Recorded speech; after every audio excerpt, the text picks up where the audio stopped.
E aí, Maurão, esse livro... Eu vou ganhar um livro, Maurão? É esse aí. É esse aqui? Ah, já está aberto? O trailer está aberto. Oh, maravilha! Ó, então, não vamos... E, aliás, você fez vários sorteios lá na Adnotare, né? Fiz, toquei... Quantos foram? 75 exemplares. Caraca! Eu queria dar um exemplar para cada associado, mas o custo ficou inviável. O custo é grande, né? Então, pelo menos para 1/3 dos associados, nós contemplamos. Que legal, meu. Acho que o livro é muito importante. Já que você passa pela hipoteca, requisitos, indivisibilidade da hipoteca, segunda hipoteca, extensão, né, que até a gente falou no episódio passado, né? Sim. Aí tem cessão da hipoteca, que acontece muito também em cessão, né? Sim. Nossa, e às vezes eu tive um caso, Maurão, que assim, é obrigatório a intimação do credor hipotecário da penhora, salvo se ele é o próprio exequente, né, óbvio, né, e teve um caso em específico que tiveram várias sessões e eu fiquei com dúvida de quem era o atual credor hipotecário. E eu levantei essa dúvida para o juízo, aí o exequente trouxe, porque bancos antigos, tal, e aí sucessão propriamente o banco, tal, aí para organizar e ver se as intimações tinham sido feitas corretas. Sim, sim. Apesar da averbação, você fica com dúvida. Não, teve uma averbação que não tinha o CNPJ, mudou de nome, aí foi cedido o crédito para outra, e não tinha o CNPJ. Eu falei, como que foi registrado? Isso daí, registros antigos, né? Sim. Tal, que é imprescindível, né? Questão de imóveis hipotecados ao SFH, hipoteca cedular, quem pode hipotecar, hipoteca legal. Você falou da hipoteca judicial? Ou não chega? Está na hipoteca legal está aqui, hipoteca judicial. Que é muito utilizada, 895, né, fala do arrematação parcelada, né, então você tem essa, e tem grande incidência, grande evasão. Extinção da hipoteca, olha lá, pela arrematação, efeitos importantes, você com certeza falar aqui da intimação do credor hipotecário, execução extrajudicial. É esse tema que eu quero tratar com você agora. Execução extrajudicial da hipoteca, né? E você vai autografar para mim, né, meu amigo? Claro. Por favor, né? Olha que ganhei. Eu adoro ganhar livro, meu. Né? O teu de alienação fiduciária, li inteirinho, meu. É muito bom mesmo. Então esse vai ser minha próxima leitura, com certeza. Tá tudo certo aí, meu amigo? Vamos lá, Maurão? Que aí... Dá um tapa no cabelo aqui, no porte. Quando quiser, meu amigo. Vamos lá, Campo Grande. Musiquinha. Muito boa. Olá, meu amigo. Olá, minha amiga. Estou aqui mais uma vez no nosso Adnocast, o podcast da Adnotare, a Academia Nacional de Direito Notarial e Registral.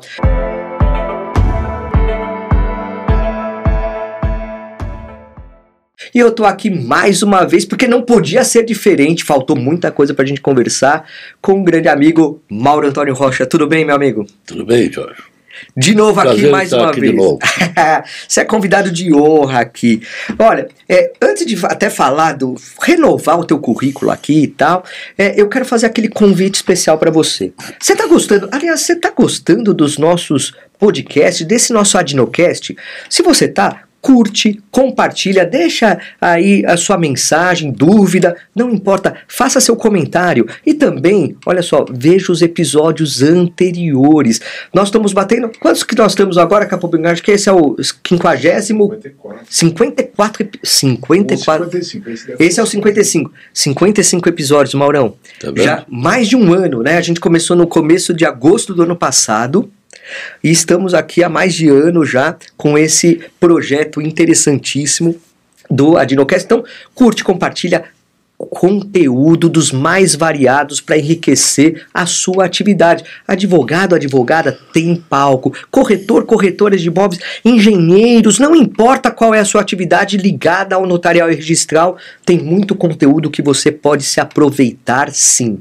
E é claro que eu faço aquele sempre convite para você se associar à Adnotare. Entra lá agora, sim, www.adnotare.org.br e faça já a sua associação. É baratinho, muito barato pelos benefícios. Não, você não tem ideia de quanto é barata a anuidade da Adnotare. Você vai ter acesso a núcleos temáticos dos mais variados temas do direito notarial registral, com grupos, com reuniões, materiais exclusivos, desconto em cursos. Nossa, cursos que a Adnotare faz, todo curso que a Adnotare faz tem desconto para associados que vão ter um agregado aí de valor interessantíssimo para a sua atividade. Além disso, o grupo de WhatsApp que bomba, é uma família, um ajudando o outro, ninguém larga a mão. Então entre agora lá em www.adnotare.org.br e faça já a sua associação. Lembre-se também de seguir o nosso Instagram. Sim, o Instagram da Adnotare, @Adnotare. Toda terça-feira, 8h30 da manhã, tem o Papo Acadêmico com o grande, inigualável, o mestre aqui, Marcos Vinícius Kikunaga, para você com muita informação interessantíssima.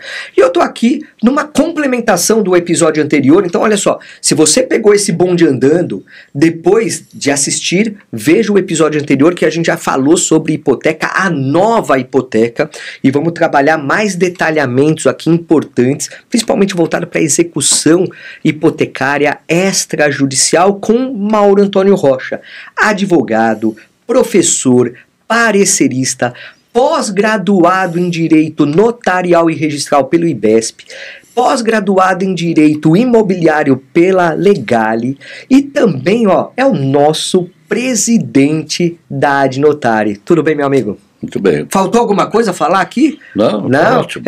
Se bem que você resumiu bastante o teu currículo, né? Você falou assim, vou cortar aqui, autor de livros, né? Alienação, clássico, Alienação Fiduciária em Garantia, do Mauro Antônio Rocha, e agora essa obra incrível, A Hipoteca, juntamente com o Dr. Ademar Fioranelli, né? Você até explicou no episódio passado, ele já tinha essa obra, né, já Sim. antiga, e você aproveitou e atualizou, você entrou nessa parceria com ele para atualizar, né? Isso. Muito interessante. Bom, é aqui da editora Mizuno, então entra lá no... Não explicou, ficou antes. Oi? No episódio ele não falou. Falou nos bastidores. Ah, falou nos bastidores. Verdade. Não saiu na gravação? Não sei. Será? Bastidor. Pô, foi bastidor. Então, vê lá no episódio anterior. Será que tem algum... se vocês ficassem sabendo o que acontece aqui na hora do cafezinho com pão de queijo, né? A interação que a gente tem, né, Maurão? Acho que daria episódio, hein? Dá pra me explicar. Né? Mas, Maurão, me fala aí, como que foi a história desse livro? Então, depois que eu terminei o livro da alienação fiduciária, eu tinha que enfrentar a hipoteca, que é o segundo instituto de garantia das operações imobiliárias. Então, entre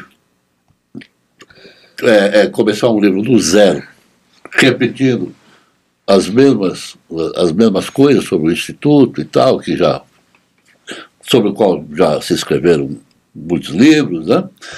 Eu resolvi aproveitar aí o livro do Dr. Ademar Fioranelli, que está esgotado, teve uma edição esgotada há quase 30 anos, não foi reeditado, mas ele circula muito aí pelo meio jurídico, na forma de apostilas e de cópias do livro e tal. Vou aproveitar o livro, conversei com a doutora Ademar Fioranelli. A doutora Ademar Fioranelli é um grande jurista nacional, não é? É uma pessoa de um conhecimento jurídico, assim, impressionante, respeitado, é o decano dos registradores de imóveis de São Paulo, tá? É titular do 7º Registro de Imóveis, tá? Então o livro dele é muito importante no mundo jurídico. Vou aproveitar o livro dele, que está há muitos anos aguardando reedição, vou adaptá-lo às normas da Lei 14.711, que fez imensas alterações na hipoteca, né, no Instituto da Hipoteca, para lançá-lo novamente. Conversei com ele, ele aceitou, Então eu fiz todo o trabalho, levei ao conhecimento dele, ele revisou, concordou, deu um ok, e passamos a edição. Tá? Então, é o livro do Dr. Ademar Fioranelli, revisto, ampliado e atualizado por Mauro Antônio Rocha. Tá? Não se pode esquecer nunca disso. Esse livro foi feito como uma atividade de comemoração do 5º aniversário da Academia Nacional, a Academia Nacional de Direito Notarial e Registral, a nossa rádio notário, tá? De encerramento, porque nós já estamos encerrando agora em setembro, o 5º ano, entraremos no 6º ano. Então, para encerrar o 5º ano, o 5º aniversário, nós fizemos a edição desse livro. Maravilha, olha, eu vou lê-lo com certeza, porque o aprendizado, e assim, você desmerece um pouquinho a sua participação também, porque atualizar uma obra é uma relevância incrível, né? Você com certeza somou muito com a obra já consagrada do Dr.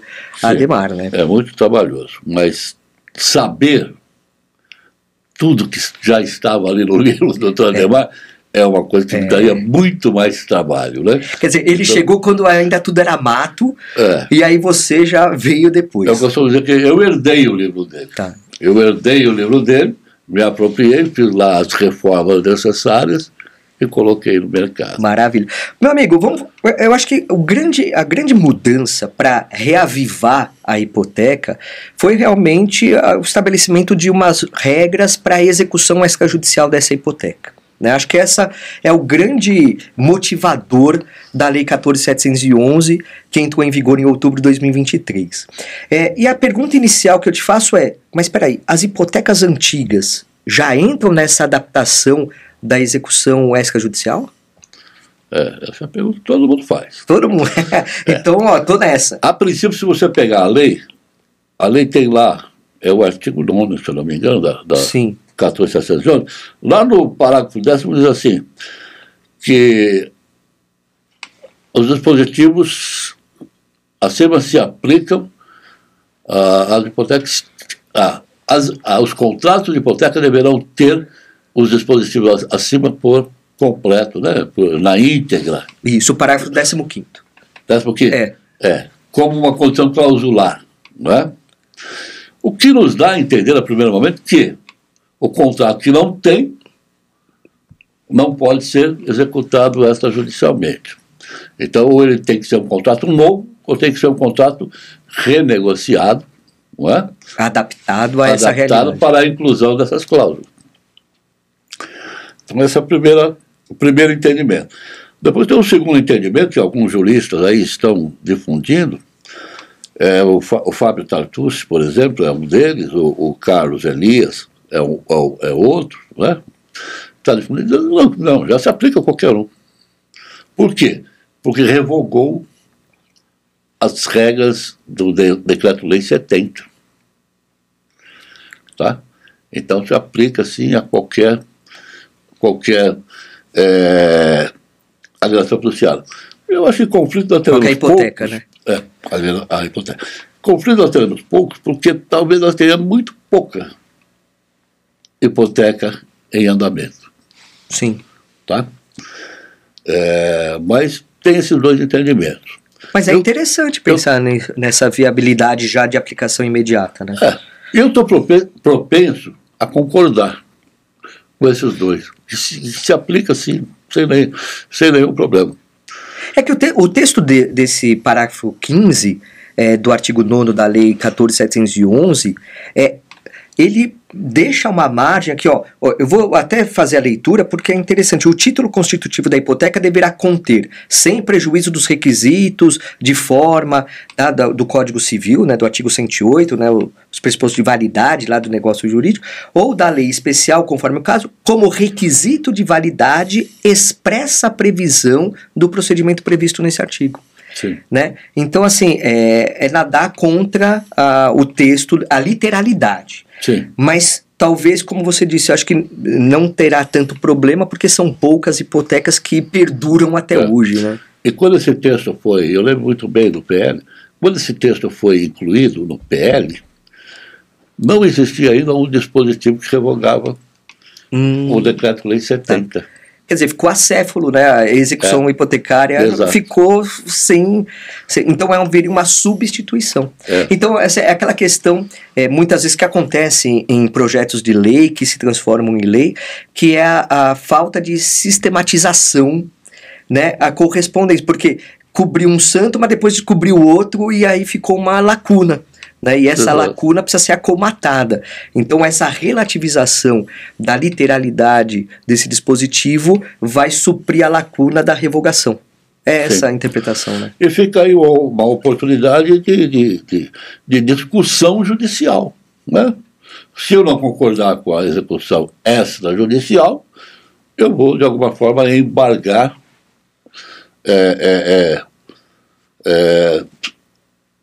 pleiteando que a execução seja judicial conforme o contrato ou por falta de disposição expressa em contrário no contrato.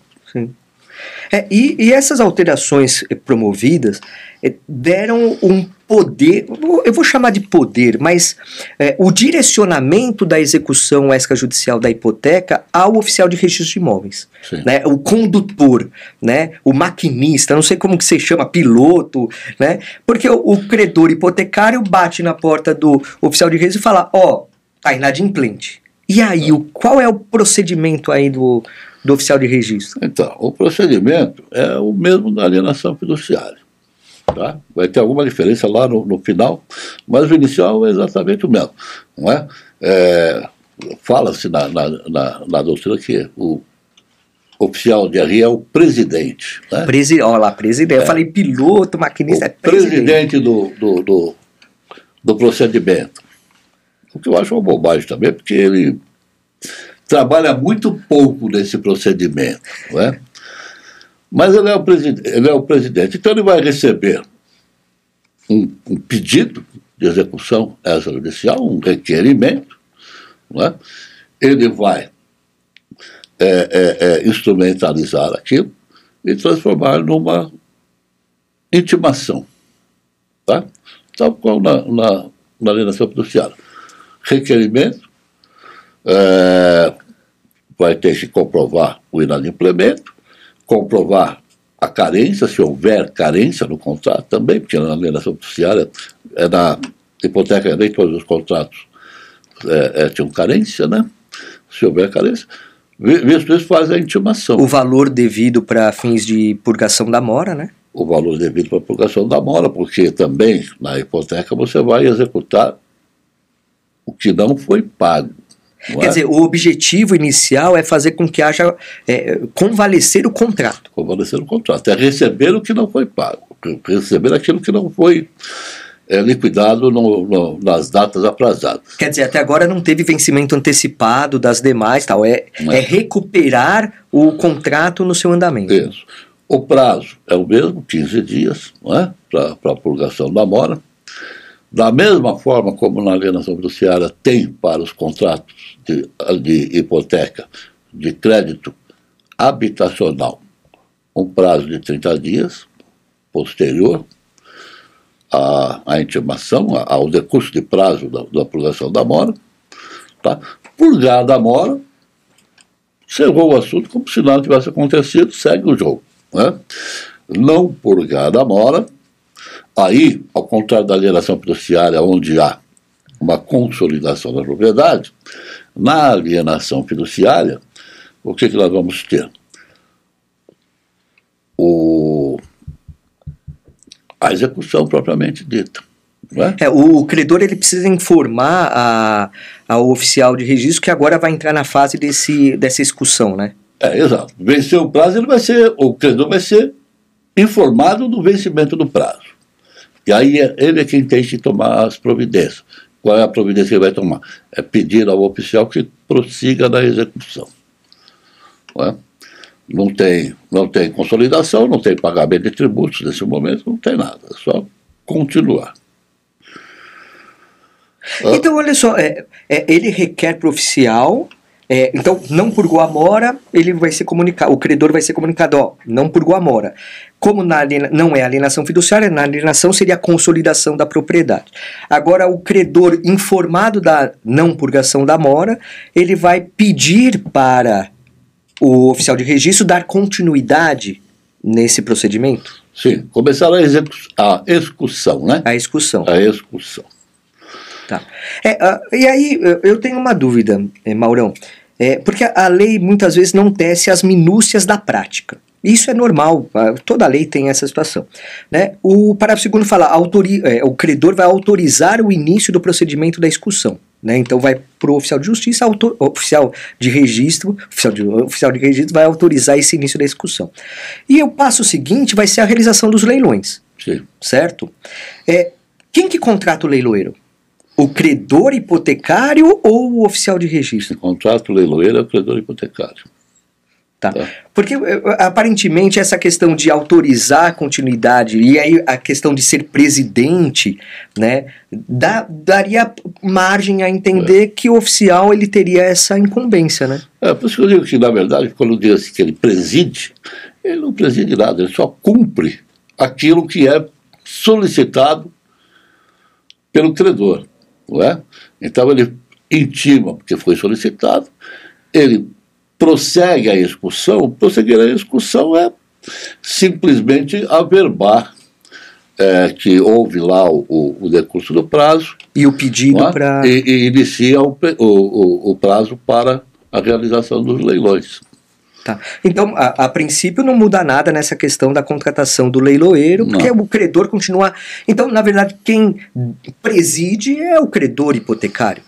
Né? Porque é ele que tem um interesse, até porque colocar nas mãos do oficial de registro essa conduta total, né, é complicado também, né? Então, e ele tem prazos, o credor tem prazos que ele não precisa necessariamente cumprir. São aqueles prazos impróprios, né, que não tem uma consequência, né, não gera a invalidade do procedimento, não tem esse viés, né? Exatamente, então ele vai ter, uma vez averbada o decurso de prazo, averbado o decurso de prazo, estabelece um prazo de 60 dias para que ele faça um leilão. Ele vai fazer nos 60 dias se ele quiser, se ele não quiser, ele deixa passar algum tempo. Não há consequências práticas, não é? Iniciais. Pode haver se o devedor exigir o cumprimento do prazo. Porque ainda que não gere uma invalidação, né, do procedimento aí de discussão, você tem consequências pecuniárias. Sim. Porque os juros vão correr, a mora está ainda sendo evidenciada, então você tem juros de mora e correção monetária, porque agora é sobre o todo da obrigação, não é só sobre aquele valor para purgar a mora, porque agora realmente a dívida foi antecipada, né? Os pagamentos agora devidos agora já são considerados vencidos e não pagos. Sim. Então você tem uma consequência gravosa para o devedor. Né? Ou para a pessoa que deu, aquele terceiro que deu o imóvel em hipoteca, né, para beneficiar o devedor, né? Que também é uma outra coisa que muitas vezes não fica claro, né? Porque aquele que dá em hipoteca o imóvel não necessariamente é o devedor. Sim. Né? Talvez não seja tão comum isso, né? Não, é bastante comum. Assim como na alienação fiduciária, é bastante comum que o garantidor seja diverso do devedor. Principalmente nas operações comerciais, nas operações industriais, né? O bem do sócio que é dado em hipoteca para um empréstimo para a empresa, exatamente, coisa assim. É bem comum. Tá, e aí, vamos lá, esses leilões, vamos entrar aí na parte que eu gosto pouco, Maurão. Vamos lá. Né? E aqui a gente já tem vou remontar uma divergência que a gente tem de posicionamento, que é salutar, né? Porque assim como na alienação fiduciária, a execução hipotecária extrajudicial prevê a realização de 2 leilões. Né? E você sempre alerta para o fato de que, olha, os 2 leilões necessitam de 2 editais separadamente. De outro lado, eu entendo que um mesmo edital pode contemplar a realização dos 2 leilões. Né? Eu queria que você falasse mais a esse respeito. Na verdade, a lei fala em um leilão. Eu sempre insisto nisso. Ele diz que haverá um leilão nos próximos 60 dias. Né? Caso não tenha sucesso, faremos uma segunda tentativa, um segundo leilão. Né? Então, não existe, vamos fazer 2 leilões, um por valor tal, outro por valor tal. Isso não existe na lei. Foi uma adaptação feita pelas instituições financeiras. Eu continuo achando que o leilão único é prejudicial ao devedor. Vou falar, pelo menos teoricamente. Né? Por quê? Porque, em geral, você não consegue vender no primeiro leilão. Né? É porque a premissa do primeiro leilão é o valor da garantia. O valor da garantia. Né? E aqui a lei já faz diretamente aquela situação. Valor da garantia posta no contrato, que vai ter atualização com base até no contrato, ou o valor que é estabelecido com base na avaliação do órgão público, e aí para fins de IPTU, né? O valor venal, né?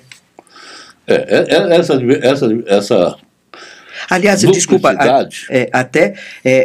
a lei não fala o valor do IPTU, é valor do ITBI, né?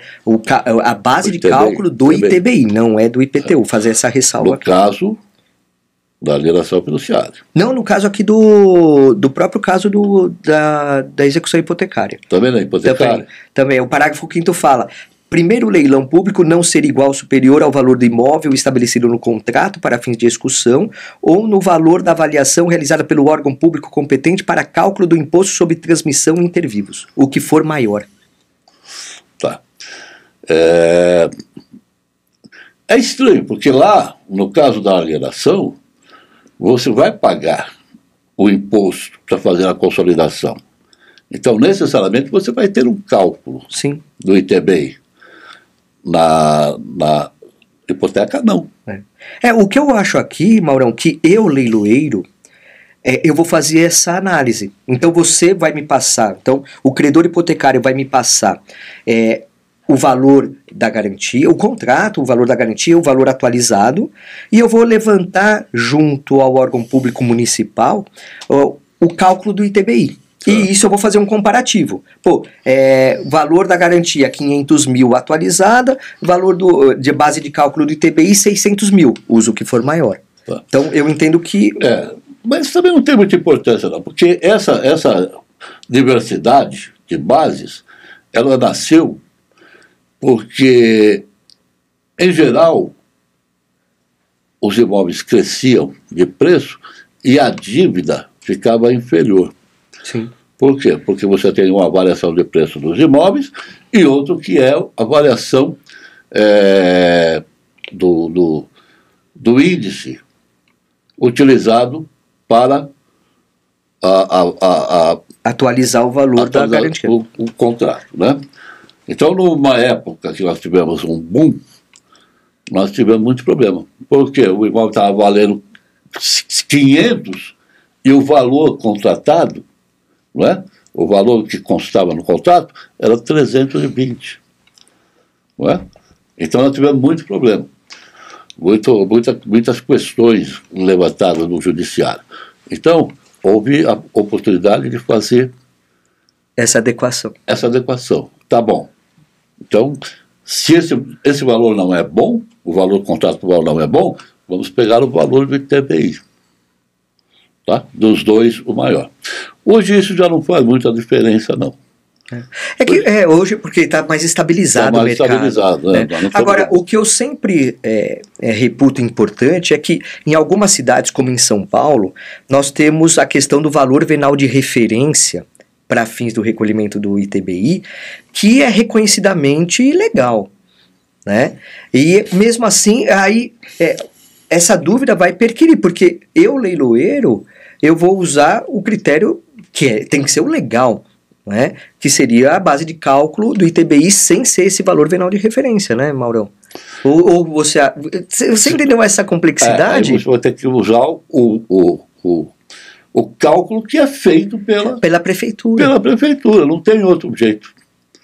Porque a prefeitura, pelo menos aqui em São Paulo, se você não tem um mandado de segurança para alicerçar, e aí até é interessante que quando você vai preencher lá no site da prefeitura ITBI, ele pergunta, você tem mandado de segurança aí para colocar qual o valor que você vai reputar como o adequado para a base de cálculo, né? Você calcula pelo valor venal de referência. Então, a princípio será pelo valor venal de referência. Exato. Que geralmente, às vezes até maior do que realmente vale o imóvel. Exato. E isso pode ser também prejudicial ao devedor. Sim. Então, essa questão da avaliação do imóvel para o leilão, ela sempre será prejudicial ao devedor. Por quê? Se você tem um valor de TBI muito alto, não é? Maior talvez que o valor de venda, o valor de mercado, o que vai acontecer? Você não vai conseguir vender. Sim, não conseguindo vender, você reduz para 50% do valor de avaliação. O peso secundário.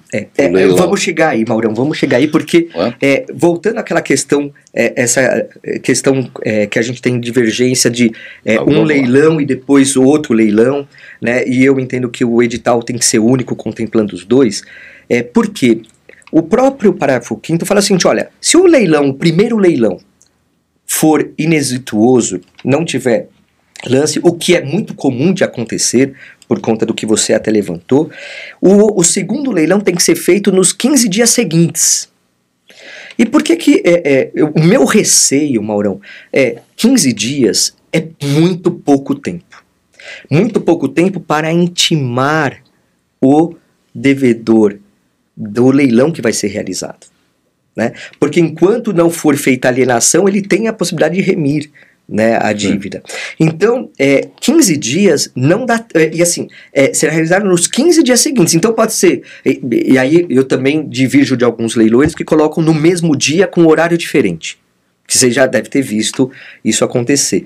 Né? Eu gosto de esgotar o máximo possível esse prazo, porque é prazo de divulgação, e eu entendo que pro devedor também é importante, porque quanto mais eu divulgo, mais interessados podem ter naquele leilão, maior a disputa, maior o benefício para o executado. Porque se sobejar valor da dívida, vai voltar para ele. Né? Então, quanto mais disputa, melhor ainda. Né? Então, por isso que esse prazo de 15 dias é muito ínfimo para eu conseguir publicar um novo edital. Porque eu só poderia publicar esse edital quando o primeiro for negativo. Né? Então assim, no dia seguinte eu publico, mas e as intimações? Tudo bem, dá para fazer intimação por meio eletrônico, tal, que é muito mais ágil, mas e se não tiver os endereços de e-mail no contrato, que pode acontecer? Então eu vou ter que fazer por carta com aviso de recebimento, dependendo da localidade, não chega em 3, 4 dias, né? Então eu tenho medo desse prazo, Maurão. Eu tendo a concordar com você em alguns pontos. Tá? Mas eu acho que isso aí se resolve ou esticando o prazo do segundo leilão, como já esticou do primeiro, né?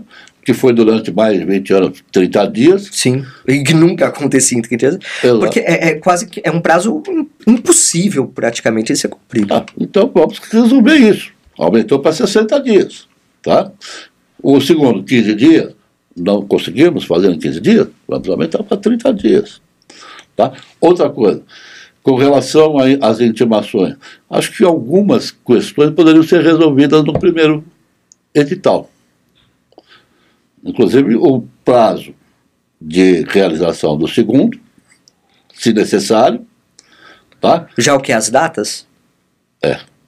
E já intima o devedor para o primeiro e para o segundo. Ele já fica sabendo que será no dia tal, o primeiro, se necessário, haverá um segundo em tal data. Então, mas agora a questão do valor, o que eu implico é a questão do valor. Não é? Eu acho que é aquele negócio, de vez em quando você vê aquela propaganda de automóvel assim, não compre carro hoje, não é? Deixe para amanhã. E você está lá na concessionária, né? Exatamente. Não compra hoje, deixe para amanhã, que amanhã o preço vai ser melhor.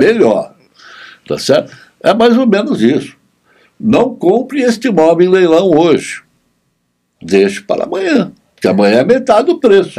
Mas sabe, Maurão, a minha experiência em leilões ao longo do tempo, e eu já estou nesse mercado de leilões há 20 anos praticamente, tá? O que eu observo é o seguinte: o interesse move a pessoa. O arrematante que tem interesse no imóvel, por esse imóvel, ele vai pagar o valor na primeira praça para não abrir a concorrência, no primeiro leilão, para não abrir a concorrência no segundo, mesmo sabendo da possibilidade de pagar mais barato. Então, tudo vai depender muito, na prática, do interesse. Então, claro que acontece, como você bem destacou, por que eu vou pagar 500 mil do primeiro leilão se eu já tenho o anúncio do segundo leilão que vai por 250, por 300? Eu vou preferir o segundo leilão. Só que no segundo leilão vai ter muito mais pessoas, ou a tendência é ter mais pessoas interessadas, então não há certeza que você vai arrematar por 300, você pode ter uma disputa que vai até mesmo ultrapassar o valor do primeiro leilão. Né? Assim como no primeiro leilão, se alguém der lance, não há garantia nenhuma que ninguém vai dar outro lance, porque o leilão é quem paga mais. E eu, como leiloeiro, vou fazer a maior divulgação possível para atingir a maior quantidade de interessados, para que seja feita a venda pelo melhor valor possível. É por isso que tem o leilão sendo realizado. Né? Então, assim, eu creio que os interesses, e como a lei ela é bem clara no sentido de que, se o primeiro leilão não for exitoso, vai ter o segundo leilão, todo mundo sabe dessa regra. Né? Então, mas quanto que vai? E aí, Maurão, uma outra coisa, um outro fator que eu vejo acontecer com frequência. Como esses prazos para realização, porque a princípio o texto da lei intimou para purgar a mora, 15 dias, não purgou a mora, faz lá a comunicação para oficial, tal, para inaugurar a fase de execução, 60 dias faz o primeiro leilão, nos outros 15 dias o segundo. Você tem um prazo curtíssimo. Só que a gente já bem destacou, é um prazo que não tem uma consequência para invalidar o procedimento, então o credor hipotecário e o fiduciário, e aqui eu vou colocar os dois no mesmo balaio, porque a situação é parelha, pode demorar meses, anos, porque talvez ele ficou escondido lá, qualquer motivação que seja. E aí o que acontece?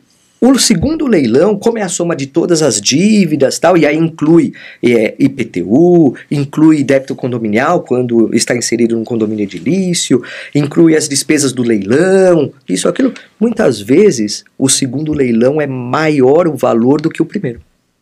Você também já deve ter observado isso, né? Então vamos lá, vamos começar. Vamos lá. A primeira, eu acho que a primeira é uma falsa questão que você colocou. Não é?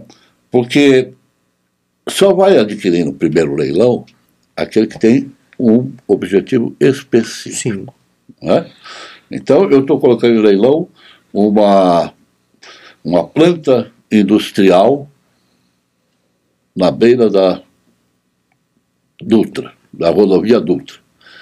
Haverão interessados naquele imóvel específico. Tá? Então, esses terão possibilidade de, no primeiro leilão, fazer a arrematação.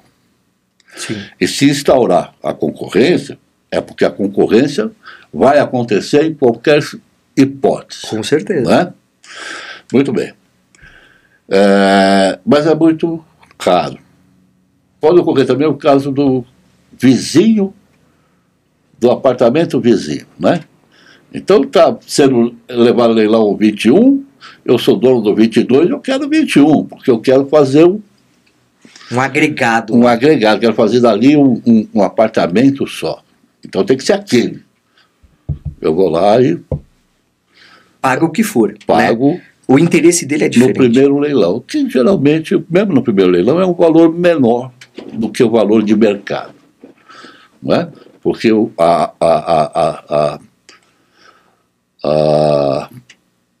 método de apuração do valor é muito diferente. Tá? Você tem o método contratual, aquilo que foi definido lá na aquisição, aquilo que foi definido lá na contratação, com as variações ali previstas. Sim. Tá? Ali você pode prever o que você quiser. A lei nunca fez nenhum tipo de... Né?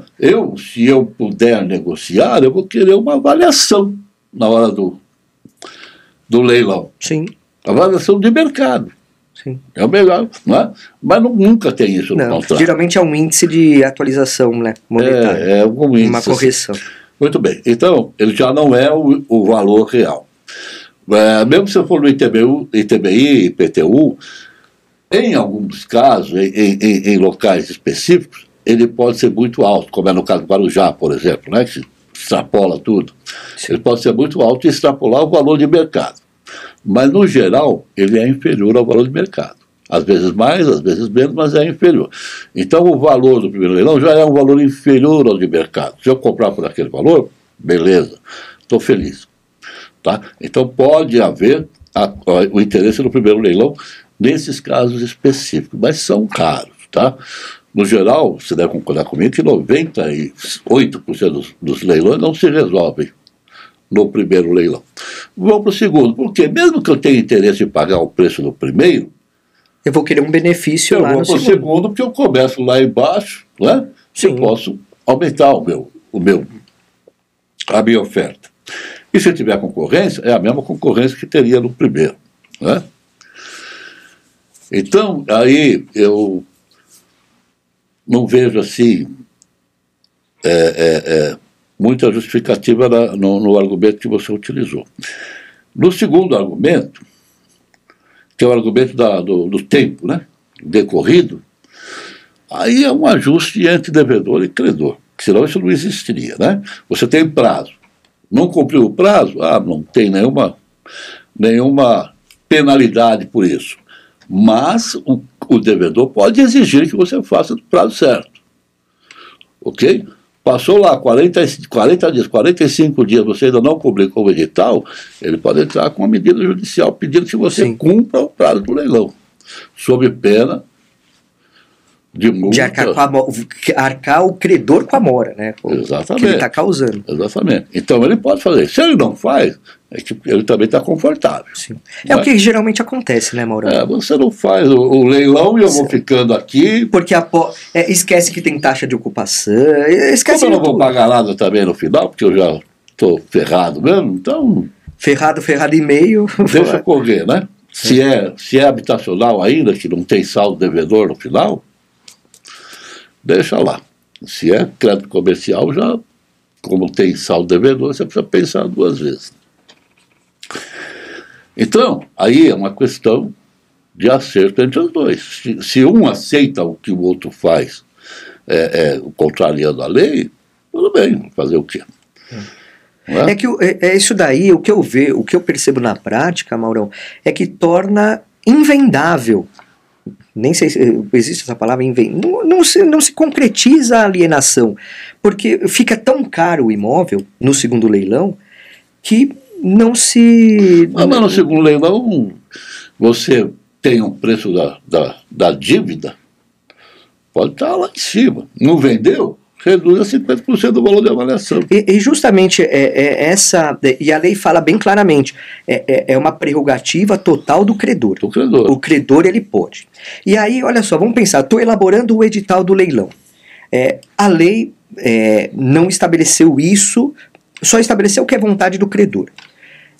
Você entende adequado, e eu já até já sei o que você talvez vá definir. Se a lei possibilita, não significa que precisa já estar previsto no edital do leilão. Geralmente, os meus editais não contemplam a possibilidade do credor aceitar 50%. Porque senão aí seria mais um fator que usando até o teu raciocínio, por que eu vou ir no segundo leilão se eu posso depois, se ele for negativo, eu posso ofertar 50% e o credor aceitar? Então eu não coloco isso no edital do leilão. Se eventualmente o leilão for negativo, aí eu recepciono a eventual proposta de 50% e levo para o credor verificar se aceita ou não. Você acha que essa dinâmica... Mas posterior ao leilão? Então, essa que é a situação, porque a regra do segundo leilão, a princípio são os valores fixados lá, soma das dívidas, né, IPTU, condomínio, dívidas do leilão, tal, todos os gastos que, além da dívida principal, obviamente. Mas a lei não especifica se eu posso abrir ou eu devo abrir o segundo leilão a 50%. É uma falha da lei. Mas eu acho que tem que ser. E ainda que você não estipule isso no seu edital, você tem que abrir com 50%. Porque se você abrir para lances posteriores ao segundo leilão, você está fazendo um terceiro leilão, não previsto em lei. Então seria condicional. Porque porque os 50% só é vendido se o credor quiser. Sim. Faça oferta. Faço oferta. Então ponho lá a base 50%, mas eu tenho o valor que é o valor que aí você não pode falar não, que é o valor da soma de todas as dívidas. Sim. Então vamos colocar em exemplos, né? Imóvel avaliado em 500, no segundo leilão a soma de todas as dívidas é 300. Só que eu ponho o lance mínimo em 250. Sim. Por quê? 250 precisa da sua aprovação. 260 precisa da sua aprovação. 270 precisa da sua aprovação. 280 sua aprovação. 290 sua aprovação. 300 você é obrigado a aceitar. Então, seria essa a dinâmica? É isso. Que a lei é falha, né? Então, e traz a possibilidade de o credor fraudar o devedor. Por quê? Vou pegar um valor maior aí, vai 1 milhão. Imóvel de 1 milhão. Dívida de 700. Então, 1.700.000. Não conseguimos vender. Podemos vender por 500. Tá? Dentro do segundo leilão, pelo que você... Dentro do segundo leilão. Aí, no leilão, vão aparecer lances. 500, 550, 600, 650. Né? Vamos ficar no 650. Aparece um lance de 650. O credor pode não aceitar, certo? Adjudicar o imóvel por 500 e cobrar os 700. A diferença pela execução judicial. Né? Quer dizer, também é uma outra lacuna. É uma lacuna. É critério exclusivo do devedor? Sim. Peraí, do credor? Do credor. Critério exclusivo? Critério exclusivo. Sendo que ele tem a possibilidade de continuar a execução da diferença judicialmente. Pô. Então ele simplesmente não aceita, sendo que ele pode não aceitar, fazer a adjudicação e 2 dias depois vender, oferecer para o lançador lá de 650, que é o imóvel, está aqui, 650. Porque é interessante isso, e aí, se os leilões são negativos, tem 2 caminhos para o credor hipotecário. Né? O credor hipotecário tem o caminho de se apropriar do bem, ficar com ele, e aí é claro que ele vai fazer isso pelo valor do segundo leilão, né? E aí ele teria que ficar pelo valor dos 700 mil, nesse teu exemplo. Então ele não teria... Não, pelo piso secundário. Então, o piso do segundo leilão. O piso secundário é 500, é a metade. Então, aí eu fiquei com essa dúvida, olha só. A lei fala o seguinte: apropriar-se do valor, então, no segundo leilão negativo, não tiver lance igual ou superior ao referencial mínimo. Mínimo, que é o 700, nesse exemplo. Não, do segundo... que é o piso secundário, que é o 500. Então, mas a lei, sinceramente, Maurão, não deixa claro isso. Eu já tive essa discussão várias vezes com vários juristas aí, também em relação à alienação fiduciária, que é o mesmo sistema. Sim. Não é? Para mim, o piso referencial mínimo é o da lei. Não é? É o valor da dívida. Da dívida. Mas aí veio o Belim e disse assim, não, mas quando nós incluímos o piso referencial mínimo de 50%, tá? Exatamente como uma defesa, vocês falam que é uma defesa do devedor, então esse é o valor a ser considerado. Tá? Então você vai utilizar o valor mínimo, 500 mil, e você vai cobrar a diferença, 200 da execução judicial. É assim que tem sido considerado. Tá? Não sei se tem demandas para discutir. Eu desconheço também. Eu também desconheço, nunca vi nenhum. Mas é assim que está sendo considerado. Então, o que vai acontecer? Na hipoteca, eu também tenho uma dúvida aí que até hoje ninguém me resolveu, não. Que eles assim, você ou adjudica pelo valor mínimo, tudo bem, vamos aceitar que seja os 500, que seja os 50%. Tá. Ou você faz uma venda direta 180 dias depois. Até 180 dias você tem um mandato irrevogável do devedor para vender em nome dele. Quer dizer, olha só, fere até a continuidade, será? Não, porque ele está vendendo em nome dele. Estaria dando um chapéu aqui, né? Porque se você se apropria. Então, a primeira hipótese, apropriação. Você, credor hipotecário, vai recolher o ITBI, registrar. Vai levar os autos negativos e se apropriar. Então você vai requerer a apropriação. Isso.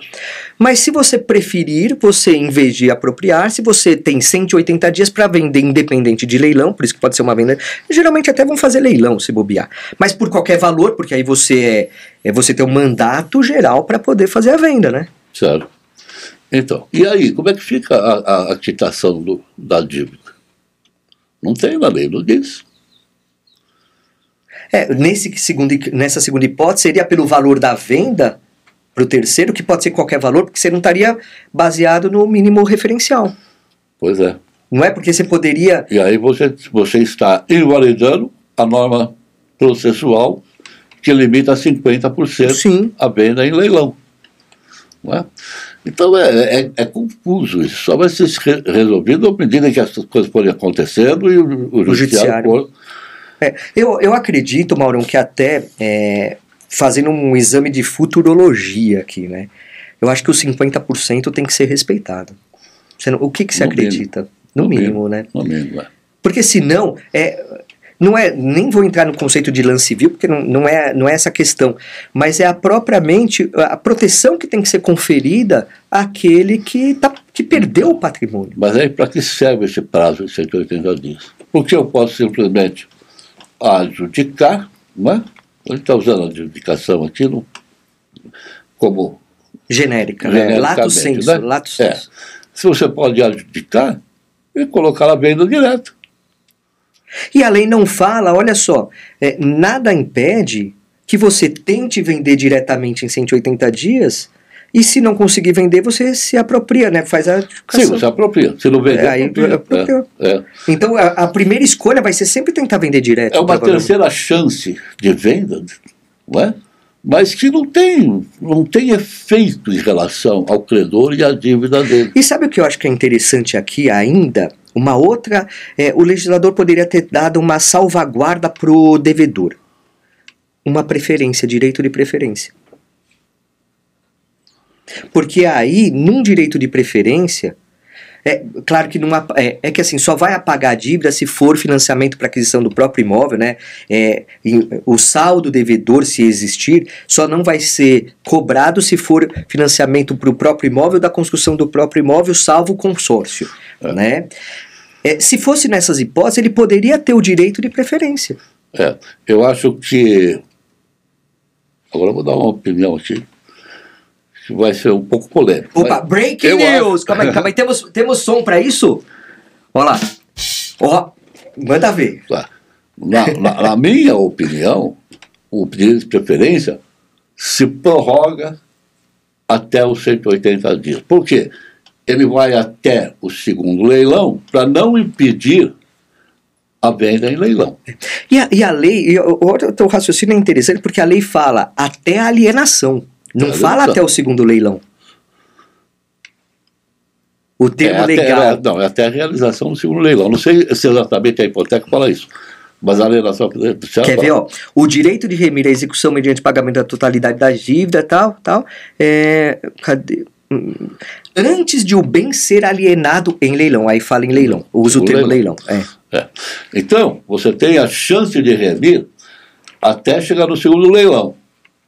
Se você não remir, você abre a possibilidade de qualquer outro arrematar. No 180. Agora, se não há arrematação, no meu modo de entender, se adotar a terceira possibilidade de 180 dias, o direito de remir acompanha essa possibilidade.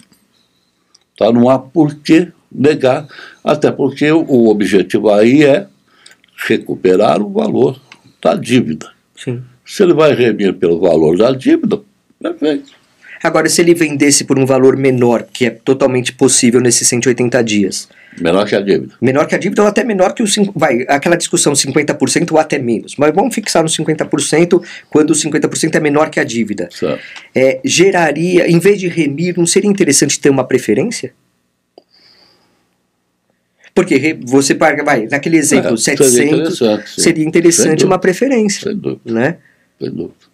Principalmente nas hipóteses em que os leilões negativos geram a exoneração da dívida com relação a... Mas uma preferência em relação ao comprador, você está dizendo? O comprador. Ao comprador. Não, igualdade de condições. Igualdade de condições. Pois é, ninguém pensou nisso, mas me parece absolutamente coerente com o procedimento geral. Sim. Não é? Né? Quer dizer, então aqui a gente já teria palco para uma nova atualização. O que também não vai resolver nada, porque ele vai continuar devendo a diferença. Não, salvo se for aquela... Por isso que eu acho que essa preferência teria que ser só nos casos em que não há débito da diferença, que seria a aquisição do próprio imóvel ou construção do próprio imóvel, salvo o consórcio, que é a exceção. Né? Então, nesse caso, a preferência faz mais sentido ainda, porque é a aquisição da própria moradia. Né? Então eu acho que nesse caso a preferência seria muito interessante, Maurão. Muito interessante. Né? Maurão, outro ponto que eu queria trazer com você é claro, é muito rico, né? Ainda mais quando se trata de novidade e tal, é muito rico. São coisas que eu não entendo. Se o Kikunaga tivesse aqui, ele estaria saltitante também. Ata notarial de arrematação. Então, leilão positivo, primeiro ou segundo leilão, não importa. Ata notarial de arrematação, que é o título hábil a transferir o domínio. Então, fechado o leilão com o lance vencedor, vai para o tabelião de notas da circunscrição do imóvel, então já definiu até a competência, né? Sim. Para lavratura desta ata notarial de leilão. Pô, peraí. E o auto de arrematação do leiloeiro? E a fé pública do leiloeiro? Não é tanto quanto a fé pública do tabelião? Me parece que sim. São aquelas coisas que a gente não consegue explicar. Porque em uma situação, as certidões, né? Certidões do leiloeiro, no caso da adjudicação, você não precisa de ata notarial. Não. Basta juntar as certidões de leilões negativos. Isso, eu faço os autos negativos, tal. E vale. Para que você transfira a propriedade do devedor para o credor. Sim. Certo? E por que esses mesmos títulos, só que o objetivo diferente, porque aqui já é de venda, não é de negativo, mas exatamente iguais, não é? Porque eles não valem para a transmissão da propriedade no caso de arrematação. Então, e aí eu vou ter alguém, o tabelião, que vai dar fé pública ao ato feito pelo leiloeiro com fé pública. Sim. Então é uma duplicidade de fé públicas, porque o que a ata notária vai conter? Vai conter que, por força do leilão realizado por Geórgios Alexandrides, no dia tal, foi logrado vencedor, o lance tal, que é o consta do meu auto de arrematação. É o que você fez lá. É o que eu fiz. Né? Então vai onerar o adquirente, porque é o custo do adquirente. Claro, vai ter um passo a mais que não seria necessário. Exatamente. Né? Bom, mas está na lei. Né? Então, está na lei. Tá na lei. É como aquela outra ata notarial lá da usucapião. Também, mesma coisa. Desnecessário, mas está na lei. É a mesma coisa que o Kikunaga defende, agora mais recentemente ele defende algo interessantíssimo para leilões judiciais, que o auto de arrematação seria o título hábil para transferência da propriedade. Assim como na alienação fiduciária já tivemos tempo, que aqui em São Paulo o auto de arrematação transmitia a propriedade para o arrematante. Agora a interpretação é que precisa de uma escritura, né? Então, em vez de ata notarial, que é o caso da hipoteca, para alienação é uma escritura para poder fazer a transmissão, que também é despicienda pela fé pública do leiloeiro. E ainda mais já tendo tido momentos que o auto de arrematação do leiloeiro já consagrava essa transmissibilidade. Né? Então, o próprio leilão é um leilão de venda do proprietário fiduciante para o arrematante. Acabou. Não é? Sim. Então, e, assim, esse é o objetivo. E outra, provado todo o procedimento que foi feito, publicação de editais, intimações, está feito. Né? Então, eu tenho a fé pública de afirmar e lavrar todas as situações contínuas. Agora, Maurão, para finalizar, porque a gente nem vamos fazer os quadros especiais hoje, porque está rendendo muito, né? Mas eu queria entrar numa situação que é interessante, que também é outra novidade aqui, que é concurso de credores na execução extrajudicial da garantia. Né? E aqui, pelo que nós temos, o controle vai ser do oficial de registro desse concurso de credores. Né? A lei fala o seguinte, artigo 10º da Lei 14.711. Quando houver mais de um crédito garantido pelo mesmo imóvel, realizadas averbações de início da execução extrajudicial da garantia hipotecária, ou, se for o caso de consolidação da propriedade em decorrência da execução extrajudicial da propriedade fiduciária, então aqui é para os dois, alienação fiduciária e hipoteca. Perfeito. O oficial de registro competente, o oficial de registro de imóveis competente, intimará simultaneamente todos os credores concorrentes para habilitarem os seus créditos, no prazo de 15 dias, tal. Então vai ser um concurso singular de credores extrajudicial, né? E aqui, mais uma vez, a gente tem a lei não tendo talvez faltou uma complementação. Porque quando a gente pensa em concurso de credores, eu não estou falando, aí eu vou dar minha visão e eu quero, por favor, a sua opinião. Eu não estou falando apenas, então, somente de uma hipoteca de primeiro grau, uma hipoteca de segundo grau ou de terceiro. Não estou falando apenas de credores hipotecários. Na alienação fiduciária, eu não estou falando de apenas alienações fiduciárias sucessivas. Só está falando. Só está falando disso. Só. É justamente essa visão. Quer dizer, é limitado a credores com garantia real. Ou hipotecária ou fiduciária. Tá? Aqueles que constam na matrícula. Tá. Aqueles que têm alienação fiduciária superveniente ou hipoteca de segundo, terceiro, quarto, quinto. Mas aí, Maurão, olha só o problema. E aí eu vou te falar um problema interessante. Pode ser que na matrícula de imóvel, principalmente na hipoteca, né? Porque na alienação fiduciária você tem aquela discussão, por exemplo, que o STJ decidiu sobre crédito condominial, tudo tal, mas vamos deixar a alienação fiduciária à parte. Eu quero focar na hipoteca, que é mais, talvez, simples, porque já está mais consolidada a interpretação. Imagine você que essa matrícula de imóvel tem uma hipoteca, apenas uma, vamos até simplificar. Só que tenha também indisponibilidade trabalhista, tenha penhora trabalhista, tenha penhora de uma ação de despesas condominiais, uma execução condominial. Perfeito. Feita execução extrajudicial da hipoteca. Primeira coisa, mesmo com esses credores alheios à hipoteca, é possível fazer a execução extrajudicial da hipoteca? Essa é uma primeira pergunta que eu quero te fazer.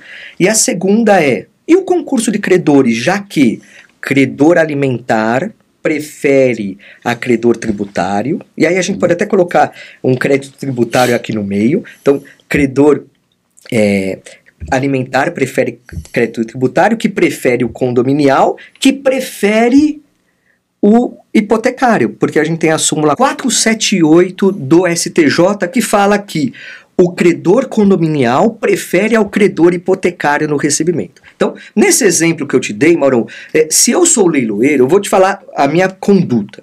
Eu intimo todos os credores com penhoras, conscrições averbadas na matrícula de imóvel, inclusive nos autos do processo eu comunico a realização do leilão extrajudicial, tá?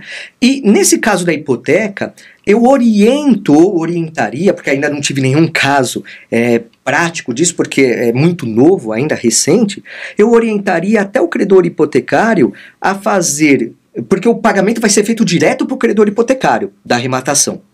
Eu falaria para ele depositar, fazer um depósito em consignação, um depósito em juízo, ou extrajudicial, ou deixar separado numa conta, para que possa ser feito a distribuição com base no concurso de credores, na medida em que a subrogação dos credores vai ser no produto da arrematação. O que você acha? E a lei não fala nada disso. Não fala.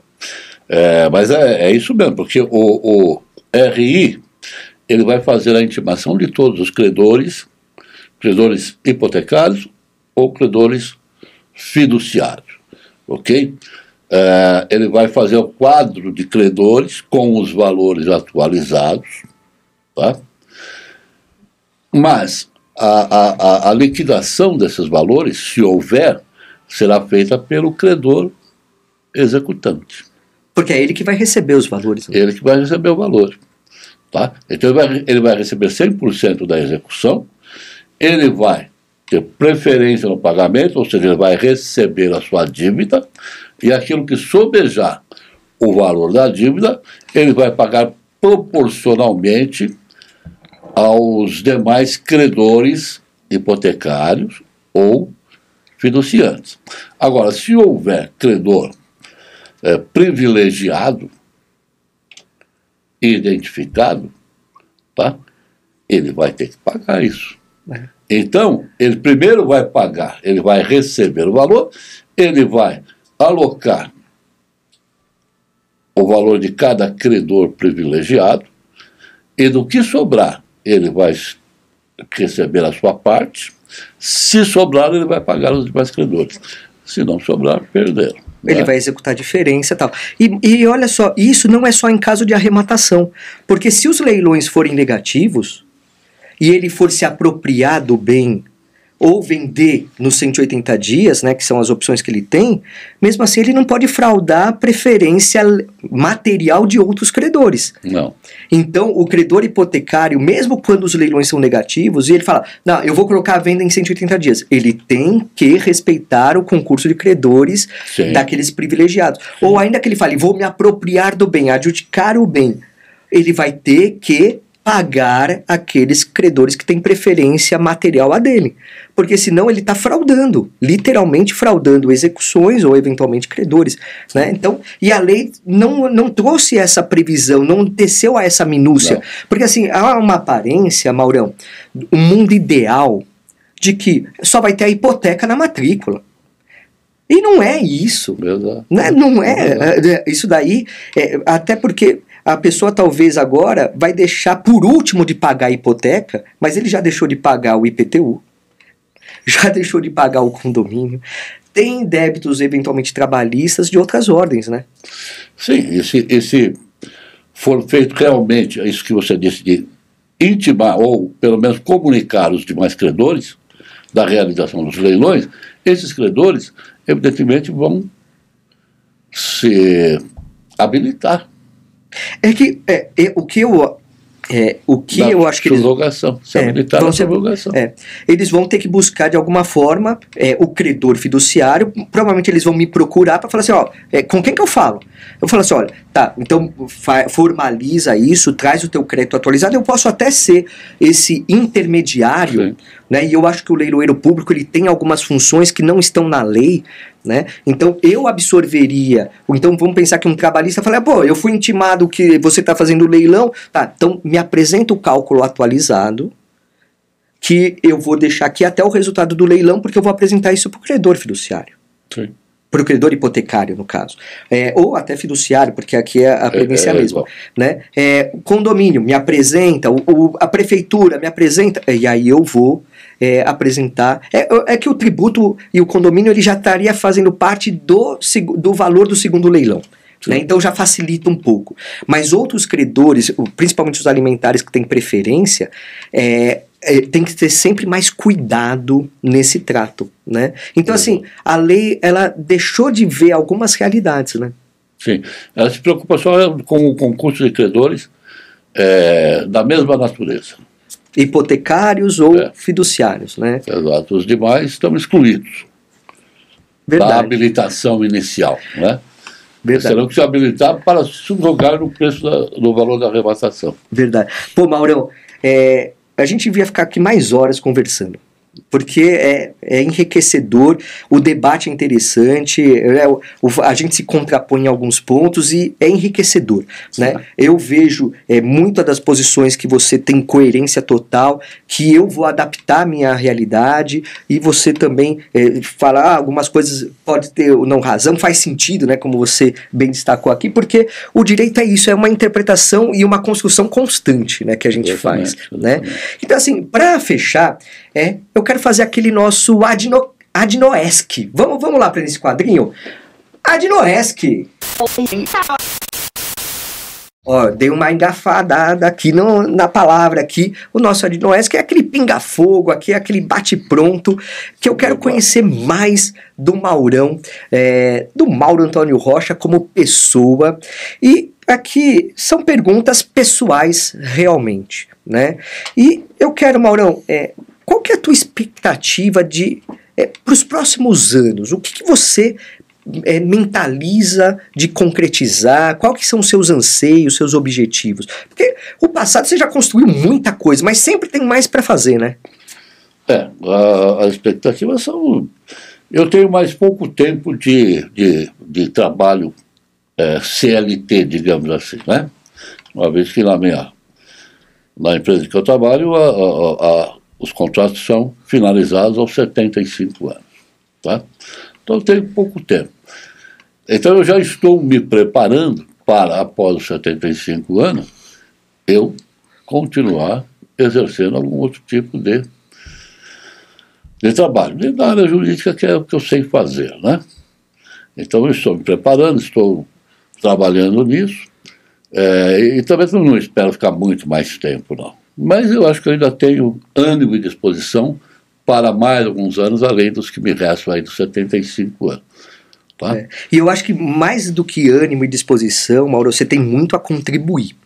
Porque eu tenho certeza que a tua experiência está nesse livro, que eu ainda vou mergulhar nele, e isso agrega um valor intangível. Né? Eu acho que até o que a gente conversou aqui e o que você traz de experiência, a bagagem que você tem, porque você conhece do início, a alienação fiduciária você viu nascer, você participou ativamente, né, dentro da tua atividade, a hipoteca agora você também teve uma participação muito grande, desde a análise do projeto de lei, né, a Lei Geral das Garantias, tudo. Então eu acho que você tem absurdamente muito a contribuir, e eu espero que você não tenha aposentadoria, porque é uma curtição ter você contribuindo, né? Isso eu te falo de coração mesmo, né? E Maurão, uma frase, se defina em uma frase. Quem é Mauro Antônio Rocha em uma frase? Cara, eu tenho me pautado em ser um cara legal, não é?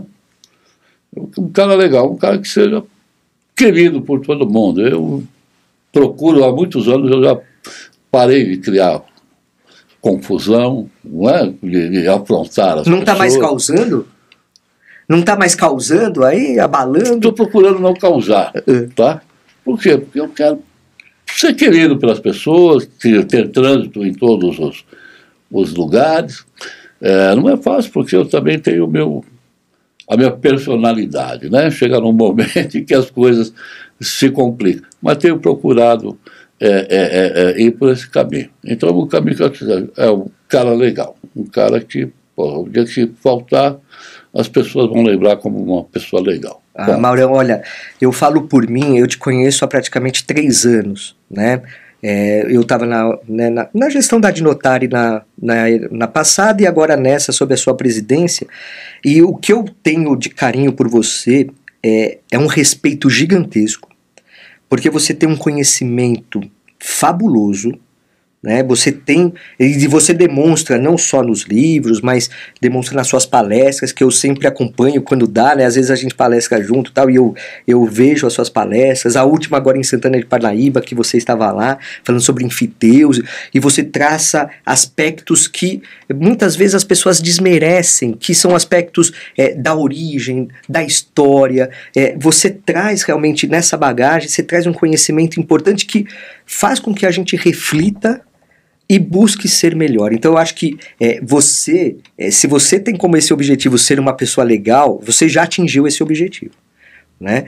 Então você tem essa perspectiva de ser uma pessoa querida, muito querida. Todos que eu converso sobre você é de uma gratidão, de um carinho muito grande, e eu tenho esse carinho porque de uma forma ou de outra você também me abraçou quando eu entrei na Adnotare.